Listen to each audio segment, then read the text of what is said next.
بسم الله الرحمن الرحيم الحمد لله رب العالمين والصلاة والسلام على رسول الله وعلى آله وأصحابه أجمعين أما بعد فقد قال الله تعالى في كلامه الكريم أعوذ بالله من الشيطان الرجيم بسم الله الرحمن الرحيم يا أيها الذين آمنوا اركعوا واسجدوا واعبدوا ربكم وافعلوا الخير لعلكم تفلحون صدق الله العظيم قال النبي صلى الله عليه وسلم خيركم من تعلم القرآن وعلمه رواه البخاري ومسلم. கண்ணியத்திற்கும் மதிப்பிற்கும் உரிய உலமாக்களே, அல் மதரசத்து சாலிஹா பெண்கள் அரபு கல்லூரியின் நிறுவனர் மரியாதைக்குரிய ஹாஜி தத்தோ ஃபாரூக் ராஜா முஹம்மது அவர்களே, இந்த முபாரக்கான மஜ்லிஸில் அல் மதரசத்து சாலிஹா உடைய அங்குரார்ப்பண திறப்பு விழா நிகழ்ச்சியில் கலந்து சிறப்பிப்பதற்காக வருகை தந்திருக்கக்கூடிய கண்ணியத்திற்குரிய சகோதரர்களே, சகோதரிகளே, உங்கள் அனைவருக்கும் அஸ்ஸலாமு அலைக்கும் வரஹ்மத்துல்லாஹி வபரகாத்துஹு. எல்லாம் வல்ல அல்லாஹுவின் பேரருளும் எம் உயிரிலும் மேலான அன்னலம் கண்மணி நாயகம் ஸல்லல்லாஹு அலைஹி வஸல்லம் அவர்களின் நல்லாசியும் ஷஃபாஅத்தும் நம் அத்துணை பேரின் மீதும் நம்மை சார்ந்தவர்கள் மீதும் உண்டாவதாக அல்லாஹ் தௌஃபீக் செய்வானாக. கண்ணியத்திற்குரியவர்களே, இன்று ஹிஜ்ரி 1447 ஆண்டு ஜுமாதல் ஆஹிரா மாதம் பிறை 16வது நாளில் இந்த அல் மதரசத்து சாலிஹா மதுரை விளாச்சேரி ஊர் மக்களாகி உங்களுக்கு முன்னால் விழா எடுத்துக் கொண்டிருக்கிறது. இது உங்களுடைய ஊரிலே எழுதப்பட வேண்டிய ஒரு வரலாற்று முக்கியத்துவம் வாய்ந்த ஒரு நிகழ்வாகும். ஒரு தாய் பிள்ளைகளை பெற்று வளர்த்து ஆளாக்கி இந்த சமூகத்தினருக்கு நல்ல பல பணிகள் செய்கின்ற ஒரு நல்ல பிரஜையாக, நாட்டுக்கும் ஊருக்கும் வீட்டுக்கும் சேவைகள் செய்யக்கூடிய பயனளிக்கக்கூடிய ஒரு பிள்ளையாக பெற்று வளர்த்து ஆளாக்கி விடுவது என்பது பெரும் சாதனையாகும். அந்த சாதனைக்கு சொந்தக்காரராக இருப்பவர்தான் மர்ஹூமா சாலிஹா அவர்களுடைய புதல்வன் தத்தோ ஹாஜி ஃபாரூக் அவர்கள். அவர்களுக்கு துணையாக நின்ற அவர்களுடைய சகோதரர்கள், அவர்களுடைய சகோதரிகள், உற்றார் உறவினர்கள், ஊர் மக்கள், இவர்கள் அனைவருக்கும் அல்லாஹு தஆலா நிறைவான கூலியை கொடுத்தருள்வானாக என்று பிரார்த்தித்துக் கொண்டு இந்த நேரத்தில் உங்களுக்கு சில விடயங்களை நான் நினைவுபடுத்துவதற்கு விரும்புகிறேன். கண்ணியத்திற்குரியவர்களே, இந்த உலக வாழ்க்கையில் சிறந்த மனிதன் யார் தெரியுமா? خيرுன் நாஸி அன்ஃபஅஹும் லின்னாஸ். நபிகள் நாயகம் ஸல்லல்லாஹு அலைஹி வஸல்லம் சொன்னார்கள், மனிதர்களில் சிறந்தவர் தனக்காக வாழாமல் தன் மக்களுக்காகவும் பிறர் நலம் பேணக்கூடியவராக, மக்களுக்கு நலவுகள் செய்யக்கூடிய வகையில் யார் ஒருவர் வாழ்ந்தாரோ, வாழ்ந்து மரணித்தாரோ, அவர்தான் மனிதர்களில் சிறந்தவர் என்று நபிகள் நாயகம் ஸல்லல்லாஹு அலைஹி வஸல்லம் சொன்னார்கள். ஒரு மனிதன் இந்த உலகத்தில் வாழ்வதற்கு கண்மணிகள் தேவை. பார்வையற்றவர்கள் படுகின்ற சிரமங்கள், கஷ்டங்கள் நாம் அறிய மாட்டோம், அவர்கள் மாத்திரமே அறிந்தவர்கள். ஆக நேரான வழியை நாம் சென்றடைய வேண்டும் என்றால் எங்களுக்கு 2 கண்மணிகள், பார்வைகள் தேவையாக இருப்பதை போல ஒரு ஊரினுடைய வளர்ச்சிக்கும் முன்னேற்றத்திற்கும் பங்காற்றக்கூடியது மதரசாவும் பாடசாலையும் தான். இந்த 2லும் தான் கல்வி அங்கே போதிக்கப்படுகின்ற கல்வி நிலையங்களாக பாடசாலை மதரசாக்களும் திகழ்கின்றன. இந்த மதரசாக்கள் மாஷா அல்லாஹ் உலகத்தின் எல்லா இடங்களிலும் வியாபித்து காணப்படுகிறது. அதனுடைய பவுண்டர்ஸ்களாக, இஸ்தாபகர்களாக பல பேர் வாழ்ந்து மரணித்து விட்டார்கள். ஆனாலும் மரணித்தும் எங்கள் மனங்களில் இன்றும் அவர்கள் வாழ்ந்து கொண்டிருக்கிறார்கள். அப்படியான ஒரு நிரந்தரமான பதிவை இன்று இந்த ஊர் மக்களுக்கு வழங்கக்கூடியவர்கள் தான் தத்தோ ஹாஜி ஃபாரூக் அவர்கள். உண்மையிலேயே இந்த மதரசாவினுடைய அங்குரார்ப்பணம் என்பது வெறுமனே எங்களுக்கு மகிழ்ச்சியூட்டக்கூடியது மட்டுமல்ல, எங்களுக்கு இது உணர்த்துகிறது இப்படியான பல சமூக பணிகளை நாமும் செய்ய வேண்டும். வாழ்ந்து மரணித்தோம் என்பதல்ல வாழ்க்கை. நம்முடைய வாழ்வுக்கு பின்னால் நம் மக்கள் நமக்காக பிரார்த்திக்கக்கூடிய ஏதாவது ஒரு நலவை இந்த பூமியிலே அத்தாட்சியாக அடையாளமாக நாம் விட்டு செல்வோமையாக இருந்தால் அதுதான் நம்முடைய வாழ்க்கையின் அர்த்தம் என்பதை நாம் புரிந்து கொள்ள வேண்டும். உழைத்தோம் சம்பாதித்தோம் என்பதல்ல மட்டும் வாழ்க்கை.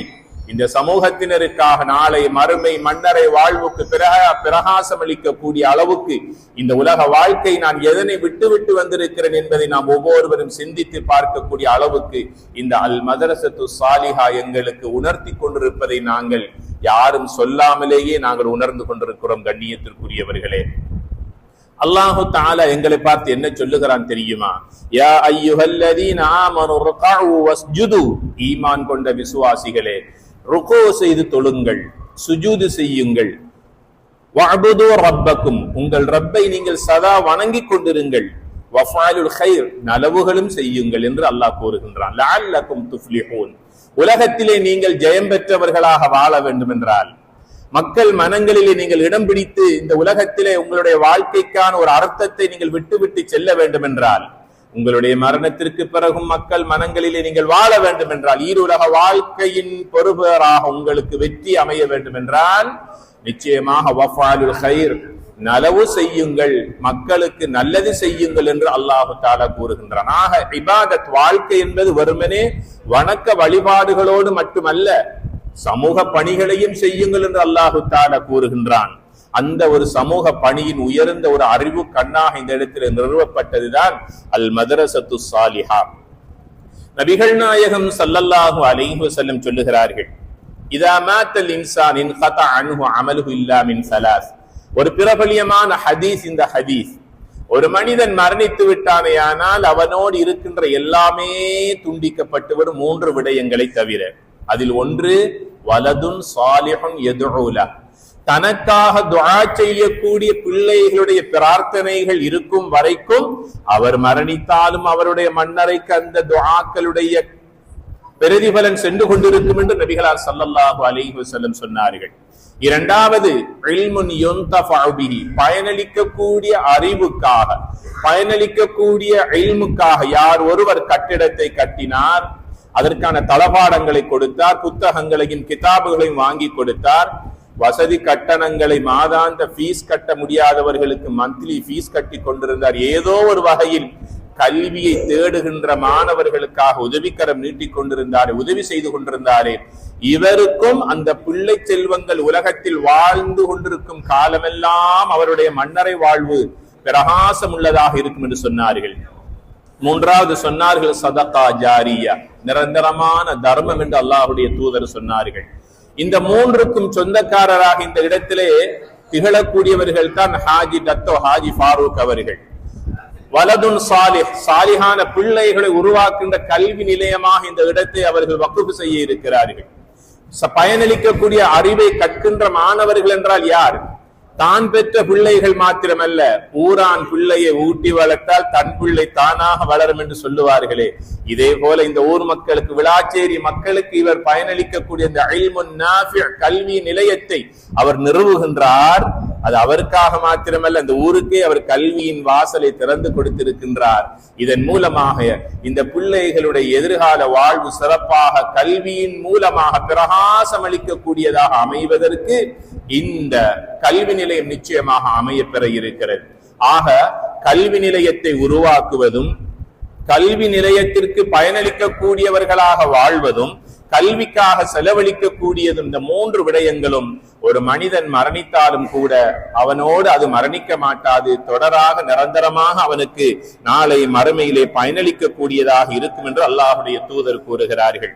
இந்த உலகத்தினுடைய வாழ்க்கையிலே நாம் பெற்றிருக்கின்ற செல்வங்களில் ஒன்றுதான் கல்வி செல்வமாகும். எல்லோருக்கும் அல்லாஹு தஆலா இந்த கல்வி செல்வத்தை கொடுப்பது கிடையாது. குல் ஹல் யஸ்தவில் லதீன யஅலமூன வல்லதீன லா யஅலமூன், கற்றவர்களும் கல்லாதவர்களும், படித்தவர்களும் படிக்காதவர்களும் சமமாகுவார்களா என்று அல்லாஹு தஆலா குர்ஆனிலே எங்களை பார்த்து இந்த கேள்வியை கேட்கின்றான். கற்றவர்களும் கல்லாதவர்களும் சமமாகுவார்களா என்று அல்லாஹு தஆலா கேட்கின்றார். நிச்சயமாக சமமாக மாட்டார்கள். ஊத்துல் இல்ம தரஜாத், கல்வி ஞானம் பெற்றவர்கள் இந்த உலகத்திலே கண்ணியப்படுத்தப்படுவார்கள், மறுமையிலும் கண்ணியப்படுத்தப்படுவார்கள். அல்லாஹுடைய தூதர் கூறுகிறார்கள், குன் ஆலிமா, நீங்கள் ஒரு ஆலிமாக அறிஞராக ஆகிவிடுங்கள். இல்லையா முத்தஅல்லிமன், கல்வியை கற்றுக் கொடுக்கக்கூடியவராக ஆகிவிடுங்கள். அல்லது முஸ்தமிஅன், கல்வியை படிக்கவும் முடியவில்லை, படித்துக் கொடுக்கவும் முடியவில்லை, மூன்றாவதாக இருந்து யாரோ ஒருவர் படிப்பிப்பதை கற்பிப்பதை எங்கோ ஒரு மூலையில் மூன்றாவதாக இருந்து காதனால் செவிமடுத்துக் கொண்டிருங்கள். வலா தகுன் ராபியா, நான்காவது மனிதனாக இருந்து அவர்களை பரிகாசித்துக் கொண்டு இழிவடைய செய்து அவர்களை கேவலப்படுத்திக் கொண்டு அவர்களை மலினப்படுத்தி மட்டம் தட்டிக் கொண்டிருக்காதீர்கள் என்று நபிகள் நாயகம் ஸல்லல்லாஹு அலைஹி வஸல்லம் சொல்லுகிறார்கள். ஆக வதஆவனு அலல் பிர்ரி வத்தக்வா, இப்படியான நன்மையான காரியங்களுக்காக நாம் எப்போதும் எந்நேரத்திலும் யார் எங்களிடத்திலே இந்த தேவையை முன்னிறுத்தினாலும் அல்ஹம்துலில்லாஹ் கணக்கு பார்க்காமல் நாங்கள் அள்ளி கொடுக்க வேண்டும். ஏனென்றால் நாம் கல்வி கற்றுக்கொள்ள வேண்டும் அல்லது கற்றுக் கொடுக்க வேண்டும் அல்லது கற்றுக் கொடுக்கின்ற இடங்களுக்கு நாங்கள் ஏதோ ஒரு வகையிலே மறைமுகமாக சரி நேரடியாக சரி நாங்கள் அதற்கான உதவி உபகாரத்தை செய்து கொண்டிருக்கும் போதுதான் நிச்சயமாக அந்த கல்வி ஞானம் என்ற நூறு என்ற பிரகாசம் எங்களுடைய உள்ளத்தில் அது நிச்சயமாக ஒளி பெறும். நாளை ஒரு நாள் இந்த உலகத்திலே மலர்ந்து வருகின்ற இந்த சிறுவர்கள் கல்வி ஞானம் மிக்கவர்களாக, இந்த சிறுவர்கள் நாளைய சமூகத்தின் தலைவர்களாக இன்ஷா அல்லாஹ் மிளறுகின்ற போது அந்த கல்வி தந்தையாக நாங்கள் ஒரு நாள் அமைய பெறலாம். இறுதியாக இரண்டாவது உமர் என்று வரலாற்றில் இடம்பெற்ற பெயர் பெற்றவர்கள் உமர் பின் அப்துல் அசீஸ் ரஹ்மத்துல்லாஹி அலைஹி அவர்கள் ஒரு அருமையான கருத்தை சொன்னார்கள். என்ன சொன்னார்கள் தெரியுமா? உன்னால் முடியுமாக இருந்தால் ஒரு ஆலிமாக ஆகிவிடு, அதற்கு முடியவில்லை என்றால் கல்வியை கற்றுக் கொடுக்கக்கூடிய ஒரு மல்லிமாக இரு, அதற்கு முன்னால் முடியவில்லையா ஆலிம்களையும் கற்கின்ற மாணவர்களையும் நீ நேசி விரும்பு, அது உன்னுடைய ஈமானில் உள்ளது என்று சொல்லுகிறார்கள். மூன்றாவதாக சொன்னார்கள், உனக்கு ஒன்றுமே முடியவில்லையா, படிக்கவும் முடியவில்லை, படிப்பிக்கின்ற ஆசிரியர்களான உலமாக்களை மதிக்கவும் தெரியவில்லை, கற்றுக் கொடுக்கின்ற ஆசிரியர்களுக்கு கொடுக்க வேண்டிய சமூக அந்தஸ்தையும் நீ கொடுக்கவில்லையா, கல்விக்கு நீ உதவியே செய்ய முடியாமல் இருக்கிறாயா, உள்ளத்தால் அவர்களை பரிகாசிக்க வேண்டாம், அவர்களோடு கோபித்துக் கொள்ள வேண்டாம், நீ உன் வேலையை பார்த்து கொண்டு ஒதுங்கிவிடு என்று சொன்னார்கள் உமர் பின் அப்துல் அசீஸ் ரஹ்மத்துல்லாஹி தஆலா அலைஹி அவர்கள். ஆக கண்ணியத்திற்குரிய பெருமக்களே, பல மில்லியன் கணக்கான செலவுகள் செலவழித்து அடுக்கு மாடிகளோடு இவ்வாறான பிரதான ஒரு வீதியில் அனைவருடைய கண்களுக்கும் காட்சி தருகின்ற இந்த அழகான கட்டிடத்தை அவர் தன் வேலையை செய்து விட்டார். உங்களுக்கு கொண்டு ஒரு பொறுப்பு இருக்கிறது. உங்கள் பிள்ளைகளை, உங்கள் பேர பிள்ளைகளை உங்களுடைய கல்வி செல்வம் நிறைந்த பிரகாசம் நிறைந்த பிள்ளைகளாக இந்த கல்வி நிலையத்தை மாற்றுவதும் உச்சகட்ட பயனை கொண்டு இந்த இடத்தை பிரகாசமடைய செய்வதும் உயிரோட்டமுடையதாக நீங்கள் ஆக்கிக் கொள்வதும் உங்களுடைய கையிலே இருக்கிறது. அவர் அவருடைய கையில் கடமையை செய்துவிட்டு அவர் இந்த இடத்தை விட்டு சென்று விடுவார். ஆனால் அவர் ஊரை விட்டு இன்ஷா அல்லாஹ் அவருடைய ஊருக்கு மலேசியாவுக்கு சென்றாலும் கூட நீங்கள் இந்த இடத்தை பராமரிப்பது உங்களுடைய கடமை. உங்கள் ஒவ்வொருவருடைய சொத்தாக இதை நீங்கள் பராமரிக்க வேண்டும். கண்ணியத்திற்குரியவர்களே, இவ்வாறான நன்மைகளை நாங்கள் செய்கின்ற போது நாளை ஒரு நாள் எங்களிடத்திலே வர இருக்கின்ற நாள் எப்படி நாள் தெரியுமா? எல்லோருக்கும் அல்லாஹ் தஆலா இறுதி மூச்சை வைத்திருக்கின்றார். அந்த இறுதி மூச்சு எப்போது வரும், எங்கு வரும், எப்போது வரும் என்று நமக்கு யாருக்குமே தெரியாது. நாம் ஒவ்வொருவரும் மரணத்தை சந்திக்குவதற்கு காத்துக் கொண்டிருக்கிறோம். ஒரு நாள் அந்த மரண தருவாய் வந்து நம்முடைய ஜனாசா செய்தி மக்கள் காதுகளிலே வந்து விழுகின்ற போது யாரெல்லாம் மக்களுக்காக வாழ்ந்து வரலாற்றில் இடம் பிடித்தார்களோ அந்த மக்களுக்காக ஜனாசா தொழுகையில் மக்கள் கூட்டம் கூட்டமாக கலந்து கொள்ள போகிறார்கள். அல்லாஹும்ம க்ஃபிர் லஹு அல்லாஹும்ம அர்ஹம்ஹு யா அல்லாஹ், இவருக்கு ரஹ்மத் செய்து இவருடைய பாவங்களை மன்னிப்பாயாக என்று ஊருக்காக, ஊரின் நலனுக்காக, ஊரின் முன்னேற்றத்திற்காக, கல்வி வளர்ச்சிக்காக யாரெல்லாம் அரும்பணியை ஆற்றிவிட்டு அவர்கள் மறுமையை நோக்கி செல்லுகிறார்களோ குடும்பத்தாருடைய துஆ மட்டுமல்ல, ஊராருடைய துஆவையே அவர் பெற்றுக்கொண்டு மறுமையை நோக்கி செல்வதற்கான ஒரு வாய்ப்பாகத்தான் ஒரு சதகா ஜாரியா, நிரந்தரமான ஒரு தர்மமாக இந்த அல் மதரசத்து சாலிஹா இன்ஷா அல்லாஹ் இன்று அது பிரகாசமாக ஜொலித்துக் கொண்டிருக்கிறது. இன்ஷா அல்லாஹ் பொறுப்பு வாய்ந்தவர்கள் நிகழ்ச்சி திட்டங்களை தயாரித்துக் கொள்ளுங்கள். நிஸ்வான் கல்வி நிறுவனத்தின் ஊடாக சிலபஸ், அதற்காக பாடத்திட்டங்கள் போடப்பட்டிருப்பதாக நான் அறிந்தேன். இருந்தாலும் கூட இதற்கான மேலதிக பாடத்திட்டங்களையும் கல்வி வழிகாட்டல்களையும் மாணவர்களுக்கான வாராந்த மாதாந்த நிகழ்ச்சி திட்டங்களை நீங்கள் உருவாக்குங்கள். அதே போல திருமணம் முடிப்பதற்காக தயாராகி கொண்டிருக்கிற யுவதிகளுக்கு, இஸ்லாமிய வாலிபர்களுக்கு இஸ்லாமிய திருமண வாழ்க்கை, மகிழ்ச்சிக்குரிய வாழ்க்கையை எவ்வாறு அமைத்துக் கொள்வது என்ற நிகழ்ச்சி திட்டங்களை இங்கே அமைத்துக் கொள்ளுங்கள். அதே போல கவுன்சிலிங், உளவள துணை போன்ற ஆலோசனைகளை மாணவர்களுக்கு, செல்வங்களுக்கு அமைத்துக் கொடுங்கள். ஒரு ஃபித்னாக்கள் நிறைந்த ஒரு காலத்திலே நாம் வாழ்ந்து கொண்டிருக்கிறோம். எதிர்வருகின்ற காலம் எப்படி அமைய போகிறது என்பதை எம்மால் அனுமானிக்க முடியாத அளவுக்கு பிரச்சனைகள் நிறைந்த ஒரு காலத்திலே நாம் வாழ்ந்து கொண்டிருக்கிறோம். ஆக இந்த அல் மதரசத்து சாலிஹா என்பது வெறுமனே சுஜூது ருக்கு செய்யக்கூடிய இடம் மட்டுமல்ல, அல் குர்ஆனை ஓதுவதற்கான இடம் மாத்திரமல்ல, இது ஒரு தர்பியா, இது ஒரு பயிற்சி நிலையமாக உங்களுக்கு அங்குரார்ப்பணம் செய்து வைக்கப்பட்டிருக்கிறது. எனவே இந்த இடத்தினுடைய உச்ச பயன்களை அடைந்து கொள்வதற்கு இந்த இடத்தை சரியாக பயன்படுத்திக் கொள்ளுங்கள். அல்லாஹு தஆலா இந்த மதரசா சாலிஹாவை கபூல் செய்து கொள்வானாக. அன்னாருடைய தாயார், அவருடைய பெற்றோருக்கு அல்லாஹு தஆலா உயர்ந்த சுவன பாக்கியத்தை கொடுத்தல்வானாக. ஆசையோடு ஆர்வத்தோடு இந்த இடத்துல எம்மை எல்லாம் ஒன்று சேர்த்ததை போல யா ரஹ்மானே, நாளை சுவர்க்கத்தில் நம் அனைவரையும் ஒன்று சேர்த்தல்வாயாக. இந்த கட்டிட வளர்ச்சியில் யார் யாரெல்லாம் தங்களால் முடிந்த அளவுக்கு உதவிகள் பல செய்தார்களோ, அது பொருளால் இருக்கலாம், தங்களுடைய சிந்தனையால் இருக்கலாம், அவர்களுடைய கருத்துக்களினால் இருக்கலாம், எந்த வகையில் யார் ஒருவர் இதற்காக அர்ப்பணித்து செலவுகள் செய்து தங்களுடைய ஆர்வத்தை காட்டினார்களோ, ரப்பே ரஹ்மானே அவர்களுக்கு பூரணமான சவாபை கொடுத்து அவருடைய செல்வத்தில் மென்மேலும் பரக்கத்தை உண்டாக்கி அருள்வாயாக. இப்படியான கல்வி நிலையங்களுக்கு மென்மேலும் உதவி செய்து சமூகத்தினருடைய கல்வி மேம்பாட்டுக்கு உதவி செய்யக்கூடிய அளவுக்கு அவர்களை யா அல்லாஹ் நீ அர்ப்பணம் செய்ய தௌஃபீக் செய்வாயாக. எம் அனைவரையும் கபூல் செய்வாயாக. وآخر دعوانا أن الحمد لله رب العالمين والسلام عليكم ورحمة الله وبركاته.